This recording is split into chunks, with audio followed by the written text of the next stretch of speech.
Hi, WLS and VSG community. This is VSG Gary. Not quite able to talk, but I'll get into that in a second. So, 1 week out from my vertical sleeve gastrectomy being performed by Dr. David Bruce at Grandview Medical Center here in Dayton, Ohio. I spent the afternoon there having my stomach scoped through an endoscopy. There's a much longer word because they actually go down and look into the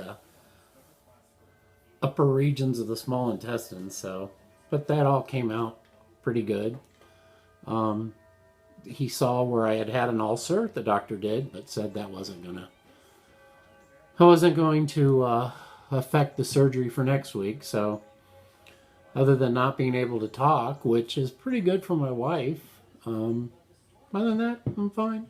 So, I go see my surgeon tomorrow. This doctor today, I commented that I hadn't been contacted by the hospital to do any of the pre-op stuff, and he said they're probably waiting till I had cleared all this, and I should get a phone call sometime this week. Well, I hope so. So anyway, I'm sure I will bring that up with my doctor next week. So anyway, everybody always loves to hear numbers, and I started last week, or I guess it's been 2 weeks now, and I started this adventure back really the end of November 2013 at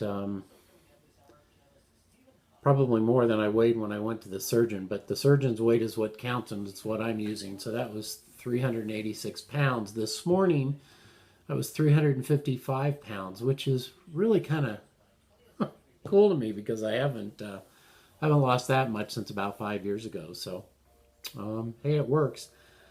I wanted to say just a couple things about, again, why am I doing this? Well, I have several comorbid conditions. I was tested diabetic, and all these years that my wife's been a diabetic her whole life, so we don't eat sugar and things like that. Well, we do, but not very much. And I'd always held that number, just always kept it perfect. And then they did my A1H in November after I'd had an incident in Europe, and I was diabetic.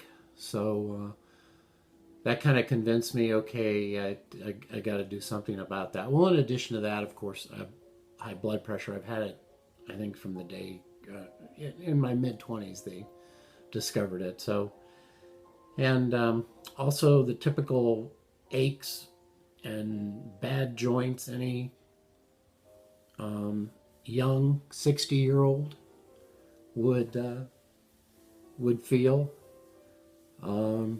So I'm hoping to put off anything that I'd have to have done about that as long as I can. And the other thing that really is my critical condition is my asthma. I've had it my entire life. I was born with it. But now that I've gotten older and bigger, it's gotten worse. So I've been told by my pulmonologist that it will get better. It will get a lot better because not only are you fat on the outside, you're fat on the inside. So your lungs don't have near enough room to expand. So that's what I'm doing it, and that's the one condition that's going to kill me in a few years if I don't do something about it. So that's what I'm doing it. So those are my comorbid conditions. I started my pre-op diet last Saturday. I gotta say that Saturday was a miserable day, and not so much that, but my son came over. They live out of state, and he brought my grandson, and so that was a great day. But boy, that late afternoon, I'm just feeling sorry for myself. It's I think I read somebody today. It's like going through withdrawal. I've never gone through withdrawal, but if that's what it's like, wow. But then my liquid diet is really strange. I can have yogurts and cream soups and sugar-free ice cream and grits, oatmeal, cream of wheat. But So there's enough to eat that if you're doing the right way. But it's like everything. It's tiring. But hey, I'm willing to do it. Sunday was much better. Today was much better, although I didn't get to eat till 5 o'clock this afternoon for the first time. But that's okay. Feel good now, so that's the important thing. But I know a lot of people struggle through the pre-op diet. Excuse me, I'm getting emails in from work. They finally discovered I'm back on the air and have to bug the crap out of me, but that's all right.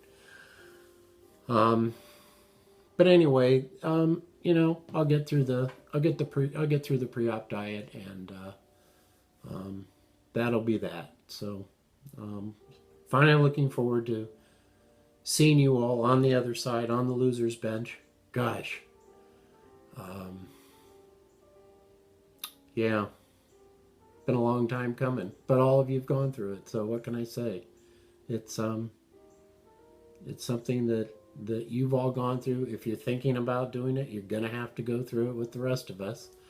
Unless you decide to pay cash for it, but kind of seems like I am. The hospital presented me. I digress a minute. The hospital called me last week. Oh, not to schedule any pre-op testing, but a financial counselor called to go over what their estimate of what this was going to cost, which was pretty close to what my estimate of what this was going to cost, and gave me the option of, well, I could pay something. I could pay that amount in advance, or I could pay a goodwill amount towards that. What the heck's a goodwill amount? Or I could wait till after the surgery.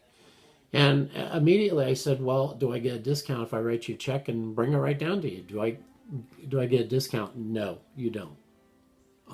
So then I'm going to wait till after the surgery. It's the same medical hospital group that my wife had some pretty major leg surgery a couple years ago. She had detached her Achilles tendon all the way from her ankle, went up to behind her knee, rolls up like a blind. They had to rebuild all that, and the billing errors were just something else. The insurance company finally wrote me a letter and said, do not pay anything. We have to look at this again. We're going to go back to the money. They billed her for some of the things. They billed her for the operating room 3 times. Wish I could bill my internal company customers 3 times for things, but they'd catch that right away.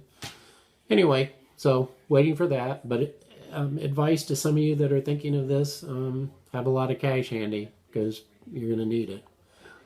But as I say, I've been planning this for years. I don't know if I ever told you guys I tried to do this back in 2006 and was turned down. The insurance company didn't cover it. The doctor said, let's try it anyway. You've got the asthma thing's really bad. So, yeah. They don't have to pay for it. They aren't. But anyway, everything's go. Looking forward to it. Thanks for the shout outs from everybody. Thanks for the emails. I came home one night last week. I had 65 emails. Just love it. Thank you very much.